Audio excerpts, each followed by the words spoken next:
To Queens, my son, by the mother, Mrs. Ife Emisa Ada. A parent never expressed to bury a child. It is usually children who write tributes to their parents, but mine is different. A 90-year-old mother writing a tribute to my dear son. But this doesn't always turn out the way we suppose. So it's fate to me to say goodbye to my son. Quince was my first child. I had 3 girls before him. My father was so happy that I finally had a boy. The morning after he was born, my father carried him and said, "Irama has now given birth to a son. He will be a great man and take care of the family. We thank God." My 70-year-old father, Mpa, was very fond of Quince. He would wrap the baby in his cloth and carry him until he fell asleep. Then Mpa would call me to come pick up my son. His grandfather became his best friend. Quince showed awareness and a good sense about money at an early age. At one time, he complained to Mpa that his Uncle A always gave him only 1 coin with a hole in it, a penny, while another uncle usually gave him the other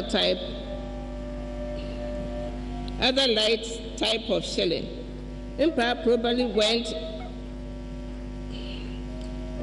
quickly sent Uncle A message to send his ways.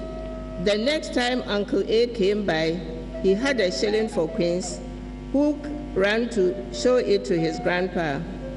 Quince would freely give away his possessions to others, but he noticed that he was always losing a particular type of coin in his collections.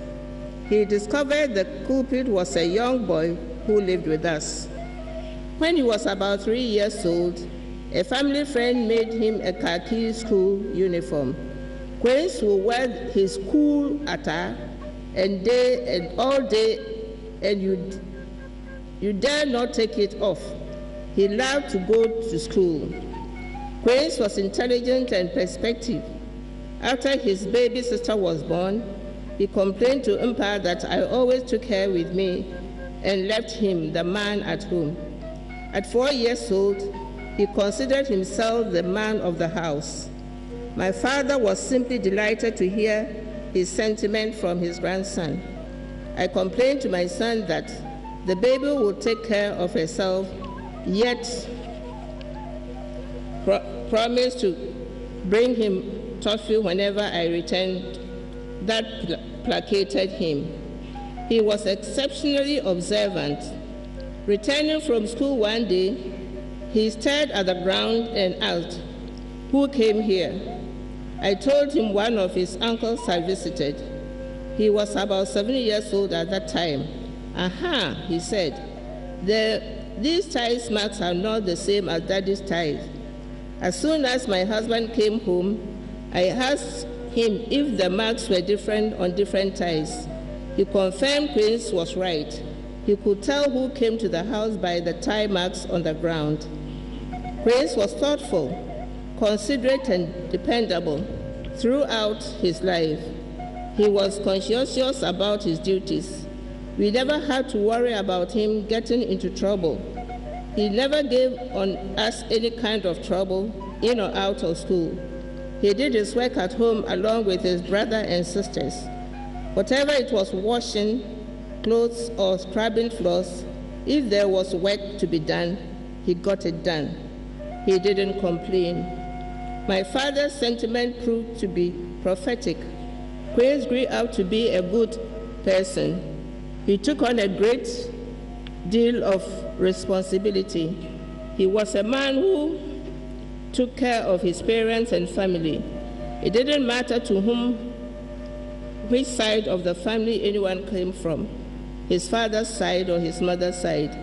He took it as a personal responsibility to keep the family together, to promote unity.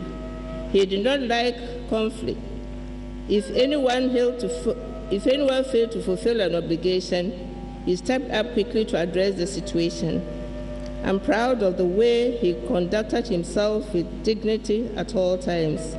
I'm proud that he lived an honorable and God-fearing life in public, office as in private life. I'm proud of the example of generosity, integrity, and respect for others he has left. It is hard to lose a son. It is hard to lose a loyal friend. It is hard to lose Quincy the Queen. My comfort is that God knows the way it takes. God is his own interpreter, and he will make plain all that we do not understand. I thank God for his life. Job said, "The Lord gave, and the Lord has taken away. May the name of the Lord be praised." Amen. Since all that we meet shall work for our good, the bitter is sweet, the medicine food. Though painful at present, it will cease before long, and then how pleasant the conqueror's song. Amen.